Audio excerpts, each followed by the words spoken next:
શ્રી ગણેશાય નમઃ. ઓમ શ્રી પરમાત્મને નમઃ. આપ જોઈ રહ્યા છો આપણી યુટ્યુબ ચેનલ ધાર્મિક. એમાં આપ સૌ ગીતા પ્રેમી સાધકોનું હાર્દિક સ્વાગત છે. આજના વિડીયોમાં આપણે સાંભળશું શ્રીમદ્ ભગવદ્ ગીતા અધ્યાય બીજો સાંખ્ય યોગ શ્લોક ક્રમાંક 53. આગળના શ્લોકમાં આપણે જોયું કે લૌકિક મોહરૂપી કાદવને પાર કરી ગયા છતાં પણ વિવિધ પ્રકારના શાસ્ત્રીય મતભેદોને લીધે જે મોહ થાય છે તેને તરી જવા માટે ભગવાન આ શ્લોકમાં પ્રેરણા આપે છે. તો ચાલો આપણે આ શ્લોક સાંભળી લઈએ. શ્રી ભગવાનુવાચ શ્રુતિવિપ્રતિપન્ના તે યદા સ્થાસ્યસि નિશ્ચલા સમાધાવચલા બુદ્ધિસ તદા યોગમવાપ્સ્યસિ.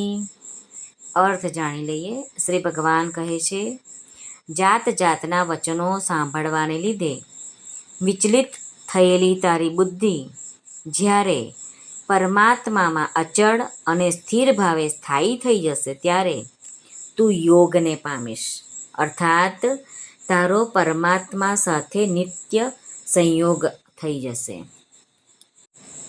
શ્રી રામસુખદાસજી સ્વામી સાધક સંજીવનીમાં વર્ણન કરે છે કે શ્રુતિ વિપ્રતિપન્ના એટલે કે સાંભળવાથી વિપરીત થયેલું જ્ઞાન, કે પોતાના ગુરુજનોનો અને પોતાના કુટુંબનો નાશ કરવો એ પણ ઉચિત નથી અને પોતાના ક્ષત્રિય ધર્મ એટલે કે યુદ્ધ કરવાનો ત્યાગ કરવો એ પણ ઉચિત નથી.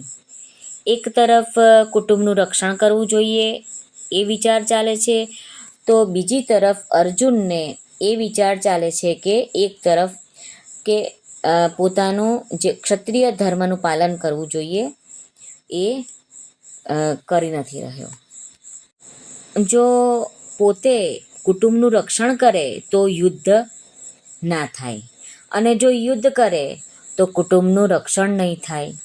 આ બે બાબતમાં અર્જુનની સ્તુતિ વિપ્રતિપન્ના એટલે કે શાસ્ત્રીય મતભેદોથી એમનું મન ઘેરાઈ ગયું હતું, જેનાથી તેમની બુદ્ધિ વિચલિત થઈ રહી હતી.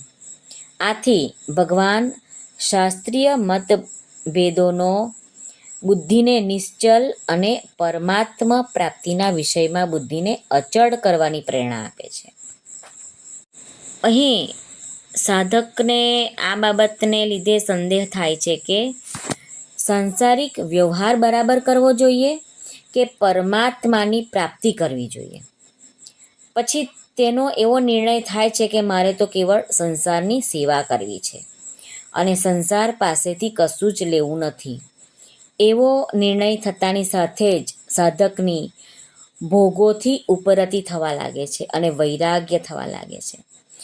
આવું થયા પછી જ્યારે સાધક પરમાત્માની તરફ ચાલે છે ત્યારે તેની સમક્ષ સાધ્ય અને સાધન વિશેના જાત જાતના શાસ્ત્રીય મતભેદો આવે છે. તેથી એનો નિર્ણય કરવાનો ઘણો મુશ્કેલ બની પડે છે. પરંતુ જ્યારે સાધક સત્સંગ દ્વારા પોતાની રુચિ, શ્રદ્ધા, વિશ્વાસ અને યોગ્યતાનો નિર્ણય કરી લે છે અથવા નિર્ણય નહીં થઈ શકવાની પરિસ્થિતિમાં ભગવાનને શરણે જઈને તેને પોકારે છે ત્યારે ભગવાનની કૃપાથી તેની બુદ્ધિ નિશ્ચલ બની જાય છે. બીજી વાત એ પણ છે કે બધાય શાસ્ત્રો, સંપ્રદાયો વગેરેમાં જીવ, સંસાર અને પરમાત્મા આ ત્રણનું જુદા જુદા રૂપોથી વર્ણન કરવામાં આવ્યું છે. તો આમાં વિચારપૂર્વક જોવામાં આવે તો જીવનું સ્વરૂપ ભલે ગમે તેવું હોય પરંતુ જીવ હું છું. તો આ બાબતમાં બધા એકમત છે અને સંસારનું સ્વરૂપ ભલે ગમે તેવું હોય પરંતુ સંસારને છોડવાનો છે, આમાં બધા એકમત છે. અને પરમાત્માનું સ્વરૂપ ભલે ગમે તેવું હોય પરંતુ તેને પ્રાપ્ત કરવાનું છે. આ બાબતમાં બધા એકમત છે. આવો નિર્ણય કરી લેવાથી સાધકની બુદ્ધિ નિશ્ચલ બની જાય છે અને પોતાને એમ થાય છે કે મારે કેવળ પરમાત્માને જ પ્રાપ્ત કરવો છે એવો દ્રઢ નિશ્ચય થવાથી બુદ્ધિ અચળ બની જાય છે. ત્યારે સાધક સુગમતાપૂર્વક યોગ એટલે કે પરમાત્માની સાથેના નિત્ય યોગને પ્રાપ્ત થઈ જાય છે. અહીં શ્રી ભગવાન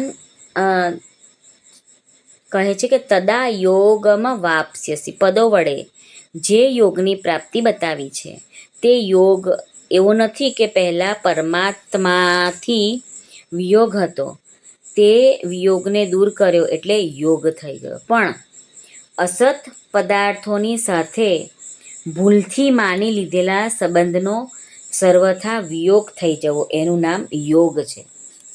એટલે કે મનુષ્યની સદાથી જે વાસ્તવિક સ્થિતિ છે તે સ્થિતિમાં સ્થિર રહેવું એનું નામ કહેવાય છે યોગ.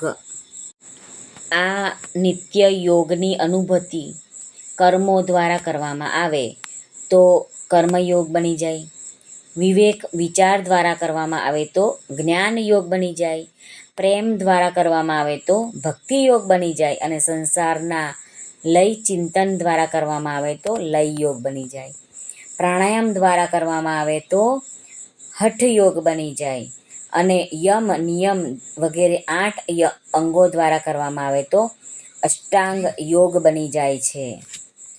ઓમ શ્રી કૃષ્ણાર્પણમસ્તુ. શ્રી કૃષ્ણ શરણમ મમ, શ્રી કૃષ્ણ શરણમ મમ, શ્રી કૃષ્ણ શરણમ મમ, જય શ્રી કૃષ્ણ શરણમ મમ.